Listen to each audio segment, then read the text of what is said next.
ಶ್ರೀ ಗುರುಭ್ಯೋ ನಮಃ. ಶ್ರೀಮಾತ್ರೇ ನಮಃ. ವೆಲ್ಕಮ್ ಟು ವೇದಜನನಿ ಶ್ರೀ ಲಕ್ಷ್ಮೀ ನೃಸಿಂಹ ಸಹಸ್ರನಾಮ ಸ್ತೋತ್ರಂ. ಓಂ ಶ್ರೀ ಗುರುಭ್ಯೋ ನಮಃ. ಶುಕ್ಲಾಂಬರಧರಂ ವಿಷ್ಣುಂ ಶಶಿವರ್ಣಂ ಚತುರ್ಭುಜಂ ಪ್ರಸನ್ನವದನಂ ಧ್ಯಾಯೇತ್ ಸರ್ವವಿಘ್ನೋಪಶಾಂತಯೇ. ಅಥ ಧ್ಯಾನಂ.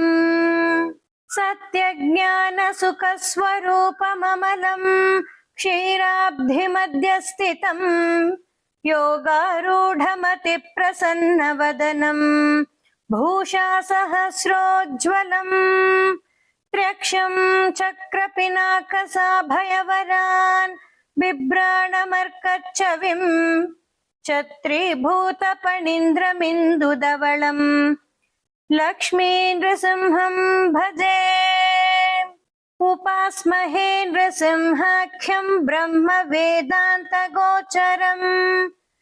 भूयोल्लासित संसारच्छेदहेतुं जगद्गुरुम् प्रह्लादनुत गोविन्द वज्रस्तं भज श्रीधर. अत्रैव तिष्ठ भगवन् रक्ष भक्तान् त्वदाश्रितान्. पराशर उवाच. मन्त्रज्ञानक्रियायोगसारभूतैश्च नामभिः ब्रह्मणा संस्तुतो विष्णुः सहस्रं तद्ब्रवीम्यहम्. अथ स्तोत्रम्. ॐ नमो नारसिंहाय वज्रदंष्ट्राय वज्रिने वज्रदेहाय वज्राय नमो वज्रनखाय च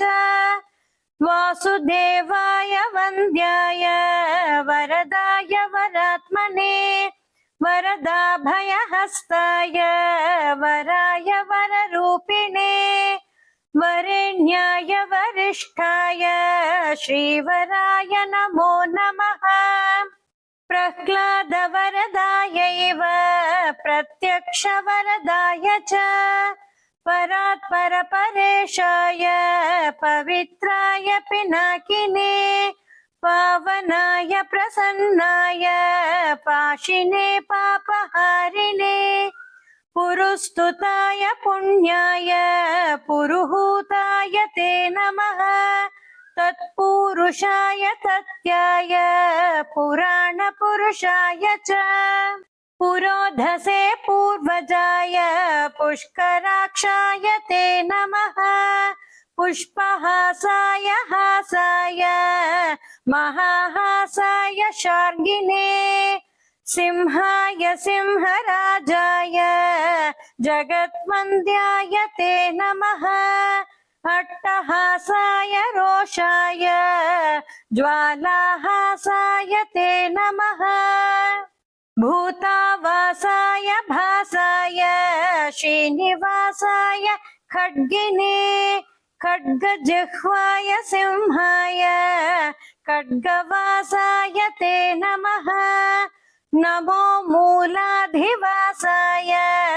धर्मवासाय धन्विने धनञ्जयाय धन्याय नमो मृत्युञ्जयाय च शुभञ्जयाय सूत्राय नमः. शत्रुघ्नयाय च निरञ्जनाय नीराय निर्गुणाय गुणाय च निष्प्रपञ्चाय निर्वाणप्रदाय निभिटाय च निरालम्बाय नीलाय निष्कलाय कलाय च निमेषाय निबन्धाय निमेषगमनाय च निर्द्वन्द्वाय निराशाय निश्चयाय निजाय च निर्मलाय निदानाय निर्मोहाय निराकृते नमो नित्याय सत्याय सत्कर्मनिरताय च सत्यध्वजाय मुञ्जाय मुञ्जिकेशाय केशिने हरिकेशाय केशाय गुडाकेशाय वै नमः. सुकेशायोर्ध्वकेशाय केशिसंहारकार च जलेशाय स्थलेशाय पद्मेशायोग्ररूपिणे पुष्पेशाय कुलेशाय केशवाय नमो नमः सूक्तिकर्णाय सूक्ताय रक्तजिह्वाय रागिणे दीप्तरूपाय दीप्ताय प्रदीप्ताय प्रलोभिने प्रच्छन्नाय प्रबोधाय प्रभवे विभवे नमः प्रभञ्जनाय पान्ताय प्रमाय प्रतिमाय च प्रकाशाय प्रतापाय प्रज्वलायोज्ज्वलाय च ज्वालामाला स्वरूपाय ज्वालाजिह्वाय ज्वालिने महोज्ज्वलाय कालाय कालमूर्तिधराय च कालान्तकाय कल्पाय कलनाय कलाय च कालचक्राय चक्राय षट्चक्राय च चक्रिणे अक्रूराय कृतान्ताय विक्रमाय क्रमाय च कृतिने कृत्तिवासाय कृतज्ञाय कृतात्मने संक्रमाय च कृत्ताय क्रान्तलोकत्रयाय च अरूपाय स्वरूपाय हरये परमात्मने अजेयायादिदेवाय अक्षयाय क्षयाय च अघोराय सुघोराय घोरघोरतराय च नमोऽस्तु घोरवीर्याय लसद्घोराय ते नमः घोराध्यक्षाय दक्षाय दक्षिणार्याय शम्भवे अमोघाय गुणौघाय अनघाय गहारिणे मेघनादाय नाथाय तुभ्यं मेघात्मने नमः मेघवाहनरूपाय मेघश्यामाय मालिने व्यालयज्ञोपवीताय व्याघ्रदेहाय वै नमः व्याघ्रपादाय ते व्याघ्रकर्मणे व्यापकाय च विकटास्याय वीर्याय विष्टरश्रवसे नमः विकीर्णनखदंश्राय नखदंश्रायुधाय च विश्वक्सेनाय सेनाय विह्वलाय बलाय च विरूपाक्षाय वीराय विशेषाक्षाय साक्षिणे वीतशोकाय वित्ताय विस्तीर्णवदनाय च विधानाय विधेयाय विजयाय जयाय च विबुधाय विभावाय नमो विश्वम्भराय च वीतरागाय विप्राय विटङ्कनयनाय च विपुलाय विनीताय विश्वयोने नमो नमः विडम्बनाय वित्ताय विश्रुताय वियोनये विह्वलाय विवादाय नमो व्याहृदये नमः विलासाय विकल्पाय महाकल्पाय ते नमः बहुकल्पाय कल्पाय कल्पातीताय शिल्पिने कल्पनाय स्वरूपाय फणितल्पाय वै नमः तटित्प्रभाय तार्क्ष्याय तरुणाय तरस्विने रसनायान्तरिक्षाय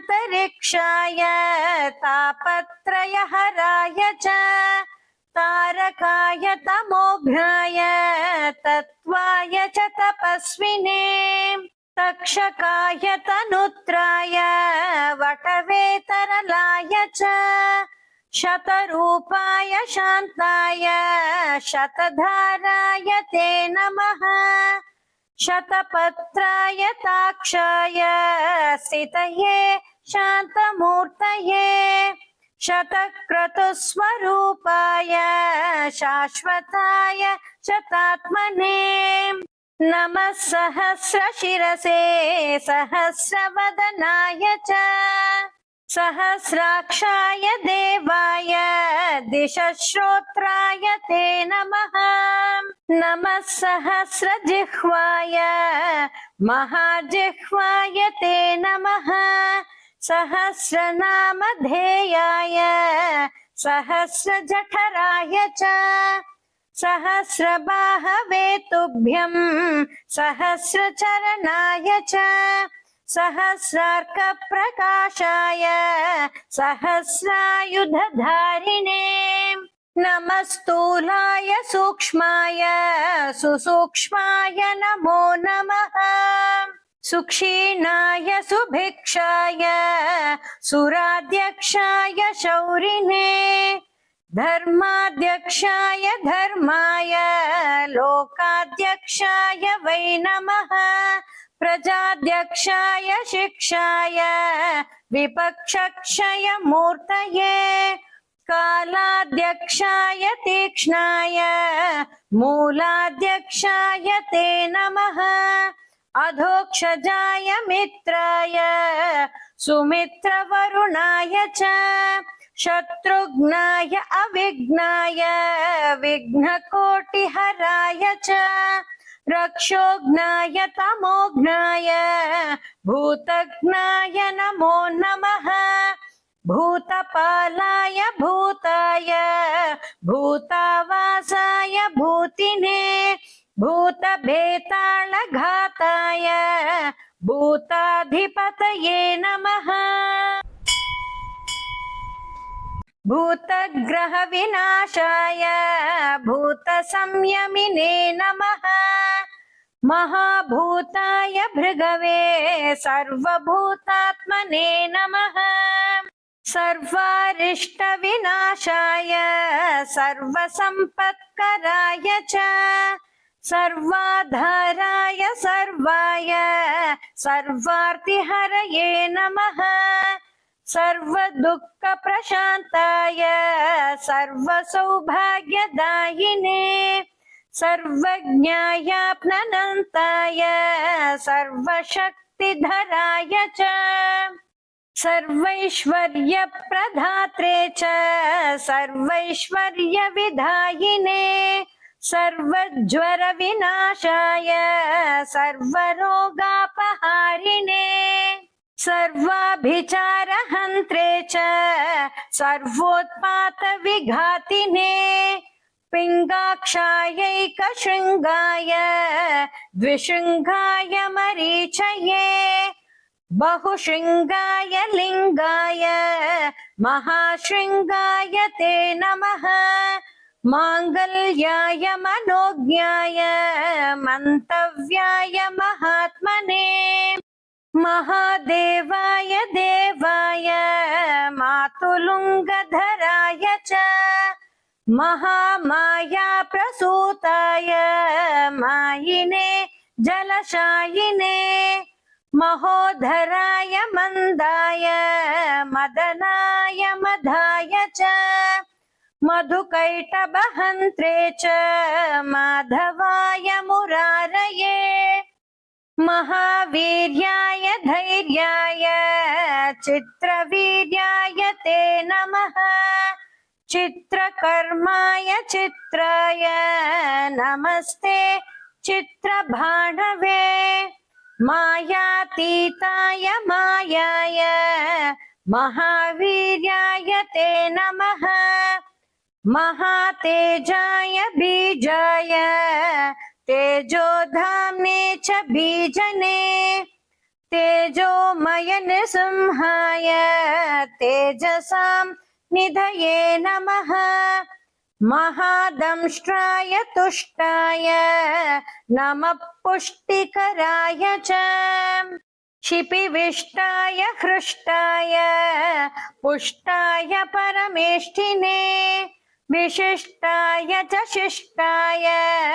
गरिष्ठायेष्टदायिने नमो ज्येष्ठाय श्रेष्ठाय तुष्टायामित तेजसे अष्टाङ्गन्यस्तरूपाय सर्वदुष्टान्तकाय च वैकुण्ठाय विकुण्ठाय केशिकण्ठाय कण्ठिने कण्ठीरवाय लुण्ठाय निःशठाय हठाय च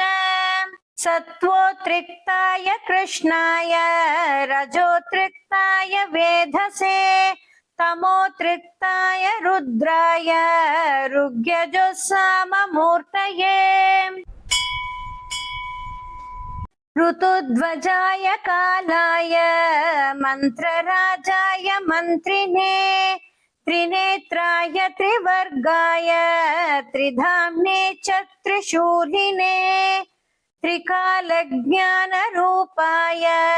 त्रिदेहाय त्रिधात्मने नमस्त्रिमूर्तिवन्द्याय त्रितत्त्वज्ञानिने नमः अक्षोभ्याय निरुद्धाय अप्रमेयाय भाणवे अमृताय अनन्ताय अमिताय अमराय च अपमृत्युविनाशाय अपस्मारविघातिने अन्नदायानरूपाय अन्नायान्नभुजे नमः आद्याय निरवध्याय वेद्यायाद्भुतकर्मणे सद्यो जाताय सन्ध्याय वैद्युताय नमो नमः अध्वातीताय सत्त्वाय वागतीताय वाग्मिने वागीश्वराय गोपाय गोहिताय गवांपदे गन्धर्वाय गभीराय गर्जितायोर्जिताय च पर्जन्याय प्रबुद्धाय प्रधानपुरुषाय च पद्मनाभाय सुनाभाय पद्मनाभाय भासिने पद्मनेत्राय पद्माय पद्माय पतये नमः पद्मोदराय पूताय पद्मकल्पोद्भवाय च नमो हृत्पद्मवासाय भूपद्मोद्धरणाय च शब्दब्रह्मस्वरूपाय ब्रह्मरूपधराय च ब्रह्मणे ब्रह्मरूपाय परब्रह्मणे ब्रह्मरूपाय ब्रह्मनेत्रे नमो नमः ब्रह्मादये ब्राह्मणाय ब्रह्मात्मने नमः सुब्रह्मण्याय देवाय ब्रह्मण्याय त्रिवेदिने परब्रह्मस्वरूपाय पञ्चब्रह्मात्मने नमः नमस्ते ब्रह्मशिरसे तथाश्वशिरसे नमः अथर्वशिरसे नित्यम् आशनिप्रमिताय च नमस्ते तीक्ष्णदंष्ट्राय लोलाय ललिताय च लावण्याय लवित्राय नमस्ते भासकाय च लक्षणज्ञाय लक्ष्याय लक्षणाय नमो नमः रसद्वीपाय दीप्ताय विष्णवे प्रभविष्णवे कृष्णिमूलाय कृष्णाय श्रीमहाविष्णवे नमः पश्यामि त्वां महासिंहं हारिणं वनमालिनं किरीटिनं कुण्डलिनं सर्वाङ्गं सर्वतोमुखं सर्वतः पाणिपादोरुं सर्वतोक्षिशिरोमुखम् सर्वेश्वरं सदा तुष्टं सत्त्वस्थं समरप्रियम् बहुयोजन विस्तीर्णं बहुयोजनमायतम् बहुयोजन हस्ताङ्घ्रिं बहुयोजननासिकम् महारूपं महावक्त्रं महादंष्ट्रं महाभुजम् महानादं महारौद्रं महाकायं महाबलम् आनाभिर्ब्रह्मणो रूपम् आगलाद्वैष्णवं तथा आशीर्षाद्रौद्रमीशानं तदग्रे सर्वतः शिवम् नमोऽस्तु नारायण नारसिंह नमोऽस्तु नारायण वीरसिंह नमोऽस्तु नारायण क्रूरसिंह नमोऽस्तु नारायण दिव्यसिंह नमोऽस्तु नारायण व्याघ्रसिंह नमोऽस्तु नारायण पुच्छसिंह नमोऽस्तु नारायण पूर्णसिंह नमोऽस्तु नारायण रौद्रसिंह नमो नमो भीषणभद्रसिंह नमो नमो विह्वलनेत्रसिंह नमो नमो बृंहितभूतसिंह नमो नमो निर्मलचित्तसिंह नमो नमो निर्जितकालसिंह नमो नमो कल्पितकल्पसिंह नमो नमो कामदकामसिंह नमो नमस्ते भुवनैकसिंह द्यावा पृथिव्योरिदमन्तरं हि व्याप्तं त्वयैकेन दिशश्च सर्वाः दृष्ट्वाद्भुतं रूपमुदग्रवेगम् लोकत्रयं प्रव्यथितं महात्मन् अमीहित्वा सुरसङ्गा विशन्ति केचित् भीता प्राञ्जलयो गृह्णन्ति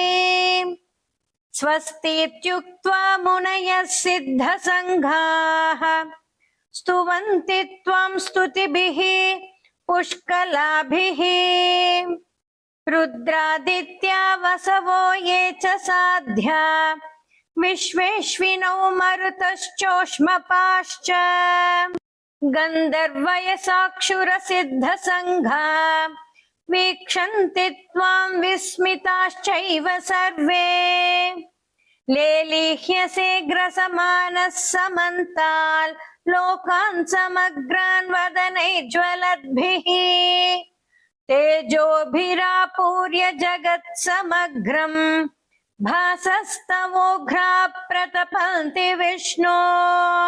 भविष्णुस्त्वं सहिष्णुस्त्वं प्राजिष्णुर्जिष्णुरेव च पृथ्वी त्वमन्तरिक्षं च पर्वतारण्यमेव च कलाकाष्ठाविलिप्तस्त्वं मुहूर्तप्रहराधिकम् अहोरात्रं त्रिसन्ध्या च पक्षमासर्तुवत्सराः युगादिर्युगभेदस्त्वं संयोगो युगसन्धयः नित्यं नैमित्तिकं काम्यं महाप्रलयमेव च करणं कारणं कर्ता भर्ता हर्ता त्वमीश्वरः सत्कर्ता सत्कृतिर्गोप्ता सच्चिदानन्द विग्रहः प्राणस्त्वं प्राणिनां प्रत्यगात्मा त्वं सर्वदेहिनां सुज्योतिस्त्वं परज्योतिरात्मज्योतिः सनातनः ज्योतिर्लोकस्वरूपस्त्वं ज्योतिर्ज्ञो ज्योतिषां पतिः स्वाहाकार स्वधाकारो वषट्कारस्कृपाकरः हन्ताकारो निराकारो वेदाकारश्च शङ्करः अकारादिक्षकारान्तः ओङ्कारो लोककारकः एकात्मा त्वमनेकात्मा चतुरात्मा चतुर्भुजः चतुर्मूर्तिश्चतुर्दंश्रश्चतुर्वेदमयोत्तमः लोकप्रियो लोकगुरुः लोकेशो लोकनायकः लोकसाक्षी लोकपतिः लोकात्मा लोकलोचनः लोकाधारो बृहल्लोको लोकालोकमयो विभुः लोककर्ता महाकर्ता कृतकर्ता कृतागमः अनादिस्त्वमनन्तस्त्वमभूतो भूतविग्रहः स्तुतिस्तुत्यस्तव प्रीत स्तोतानेतानियामकः त्वं गतिस्त्वं मतिर्मह्यं पिता माता गुरुः सखा सुहृतश्चात्मरूपस्त्वं त्वां विना नास्ति मे गतिः नमस्ते मन्त्ररूपाय अस्त्ररूपाय ते नमः बहुरूपाय रूपाय पञ्चरूपधराय च भद्ररूपाय रूढाय योगरूपाय योगिने समरूपाय योगाय योगपीठस्थिताय च योगगम्याय सौम्याय ध्यानगम्याय ध्यायिने ध्येयगम्याय धाम्ने च धामाधिपतये नमः धराधराय धर्माय धारणाभिरताय च नमो धात्रे च हन्दात्रे विधात्रे च धराय च दामोदराय दान्ताय दानवान्तकराय च नमः संसार वैद्याय भेषजाय नमो नमः क्षीरध्वजाय शान्ताय वाताय प्रमिताय च सारस्वताय संसारनाशनाय क्षमालिने असि चर्मधरायैव षट्कर्मनिरदाय च विकर्माय सुकर्माय परकर्म विघातिने सुकर्मणे मन्मताय नमो मर्माय मर्मिने करिचर्मवसानाय कराळवदनाय च कवये पद्मगर्भाय भूगर्भाय कृपानिधे ब्रह्मगर्भाय गर्भाय बृहद्गर्भाय दूर्जटे नमस्ते विश्वगर्भाय श्रीगर्भाय जितारये नमो हिरण्यगर्भाय हिरण्यकवचाय च हिरण्यवर्णदेहाय हिरण्याक्षविनाशिने हिरण्यकनिहन्त्रे च हिरण्यनयनाय च हिरण्यरेतसे तुभ्यं हिरण्यवदनाय च नमो हिरण्यशृङ्गाय निःशृङ्गाय च शृङ्गिने भैरवाय सुकेशाय भीषणायान्त्रमालिने चण्डाय तुण्डमालाय नमो दण्डधराय च अखण्डतत्त्वरूपाय कमण्डलुधराय च नमस्ते दण्डसिंहाय सत्यसिंहाय ते नमः नमस्ते श्वेतसिंहाय पीतसिंहाय ते नमः नमस्ते श्वेतसिंहाय पीतसिंहाय ते नमः नीलसिंहाय नीलाय रक्तसिंहाय ते नमः नमो हरिद्रसिंहाय धूम्रसिंहाय ते नमः मूलसिंहाय मूलाय बृहत्सिंहाय ते नमः पातालस्थितसिंहाय नमो पर्वतवासिने नमो जलस्थसिंहाय अन्तरिक्षस्थिताय च कालाग्निरुद्रसिंहाय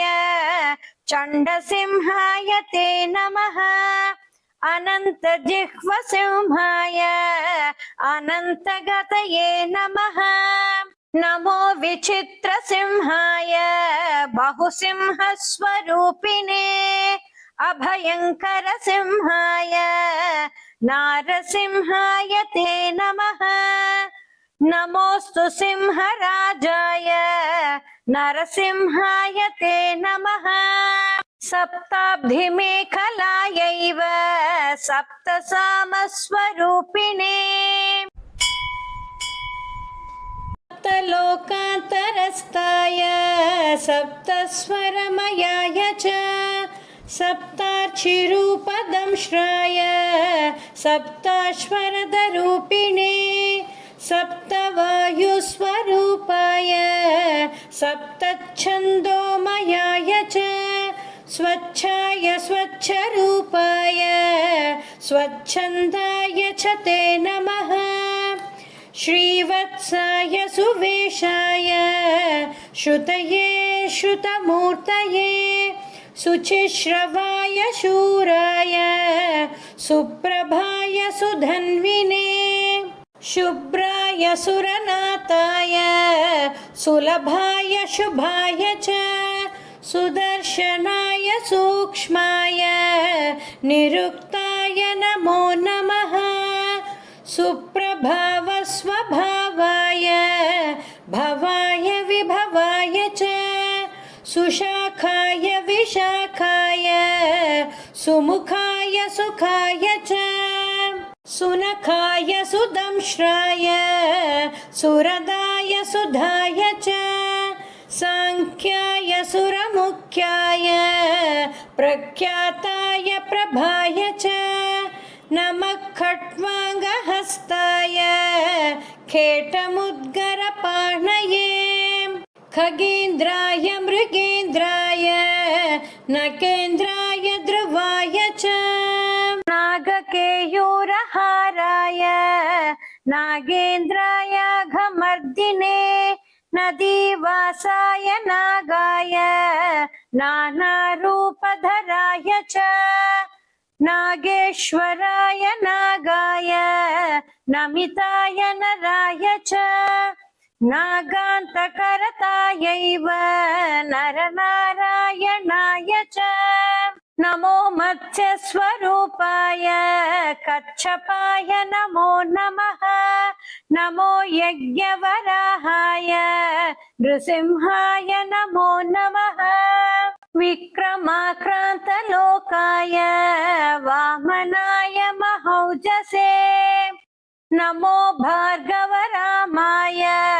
रावणान्तकराय च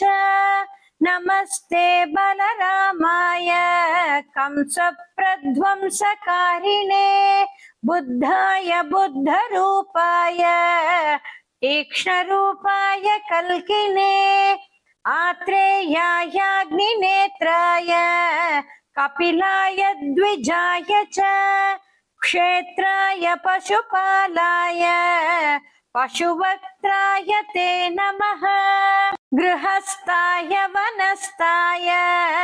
यतये ब्रह्मचारिणे स्वर्गापवर्गदात्रे च तद्भोक्त्रे च मुमुक्षवे सालग्रामनिवासाय क्षीराब्धिशयनाय च श्रीशैलाद्रिनिवासाय शिलावासाय ते नमः योगिहृत्पद्मवासाय महाहंसाय ते नमः गुहावासाय गुह्याय गुप्ताय गुरवे नमः नमो मूलाधिवासाय नीलवस्त्रधराय च पीतवस्त्रधरायैव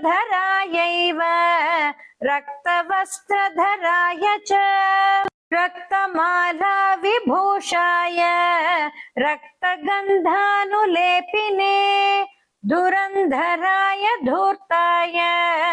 दुर्गमाय दुराय च दुर्मदाय दुरन्ताय दुर्धराय नमो नमः दुर्निरीक्ष्याय दीप्ताय दुर्दशाय द्रुमाय च दुर्भेदाय दुराशाय दुर्लभाय नमो नमः दृप्ताय दीप्तवक्त्राय दुर्दृप्तनयनाय च उन्मत्ताय प्रमत्ताय नमो दैत्यारये नमः रसज्ञाय रसेशाय आकर्णनयनाय च पत्याय परितोषाय रत्याय रसिकाय च ऊर्ध्वकेशोर्ध्वरूपाय नमस्ते चोर्ध्वरेतसे ऊर्ध्वसिंहाय सिंहाय नमस्ते चोर्ध्वबाहवे परप्रध्वंसकायैव शङ्खचक्रधराय च गदा पद्मधरायैव पञ्चबाणधराय च कामेश्वराय कामाय कामरूपाय कामिने नमः कामविहाराय कामरूपधराय च सोमसूर्याग्निनेत्राय सोमपाय नमो नमः नमः सोमाय वामाय वामदेवाय ते नमः सामस्वराय सौम्याय भक्तिगम्याय ते नमः कूष्माण्डगणनाथाय सर्वश्रेयस्कराय च भीष्माय भीकरायैव भीमविक्रमणाय च मृगग्रीवाय जीवाय जिताय जितकाशिने जटिने जामदग्न्याय नमस्ते जातवेदसे जपाकुसुमवर्णाय जप्याय जपिताय च जरायुजायाण्डजाय श्वेतजायोद्भिज्जाय च जनार्दनाय रामाय जाह्नवीजनकाय च जराजन्मविदूराय प्रद्युम्नाय प्रपोधिने रौद्रजिह्वाय रुद्राय वीरभद्राय ते नमः चिद्रूपाय समुद्राय कद्रुद्राय प्रचेतसे इन्द्रियायेन्द्रियज्ञाय नमोऽस्त्विन्द्रानुजाय च अतीन्द्रियाय सान्द्राय इन्दिरापतये नमः ईशानाय च ईड्याय ईप्सिताय यिनाय च व्योमात्मने च व्योम्ने च नमस्ते व्योमकेशिने व्योमाधाराय च व्योमवक्त्राय सुरघातिने नमस्ते व्योमदंष्ट्राय व्योमवासाय ते नमः सुकुमाराय रामाय शिंशुमाराय ते नमः विश्वाय विश्वरूपाय नमो विश्वात्मकाय च ज्ञानात्मकाय ज्ञानाय विश्वेशाय परात्मने एकात्मने नमस्तुभ्यं नमस्ते द्वादशात्मने चतुर्विंशतिरूपाय पञ्चविंशतिमूर्तये षट्विंशकात्मने नित्यं सप्तविंशतिकात्मने धर्मार्थकाममोक्षाय विमुक्ताय नमो नमः भावशुद्धाय सिद्धाय साध्याय शरभाय च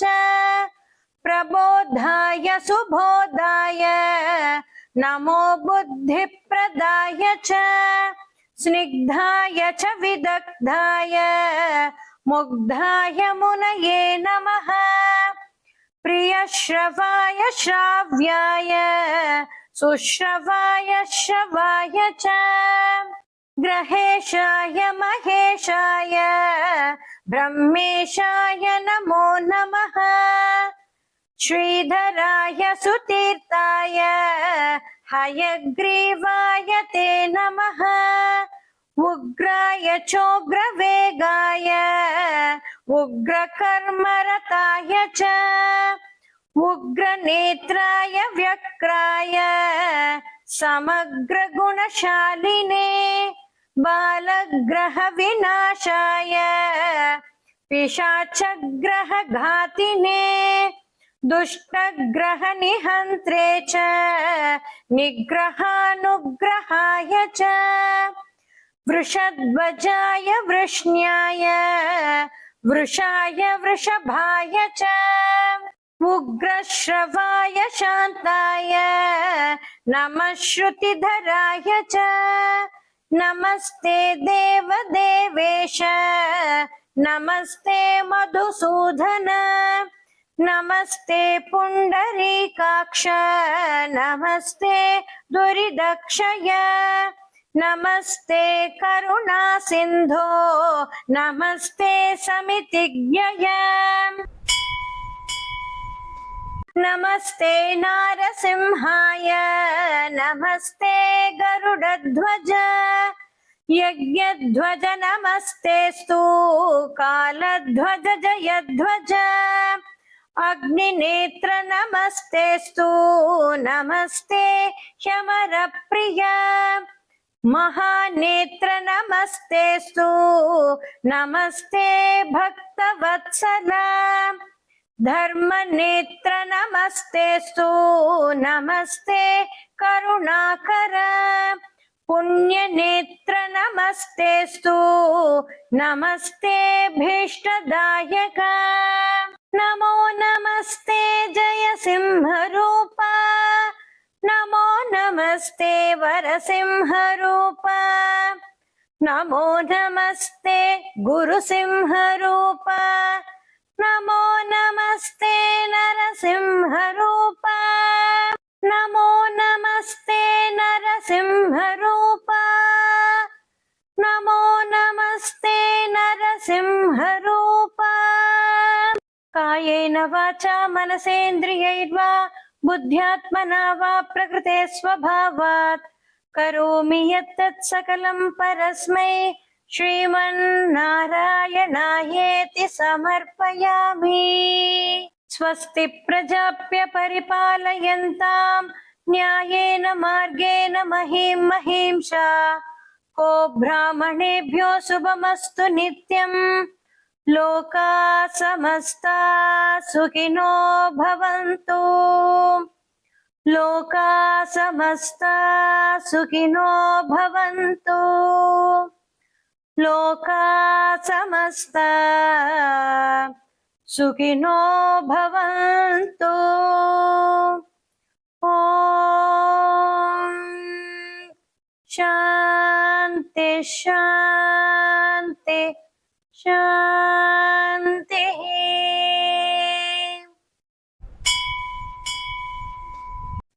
I request you to subscribe to Veda Janani and hit a like and share with your family and friends.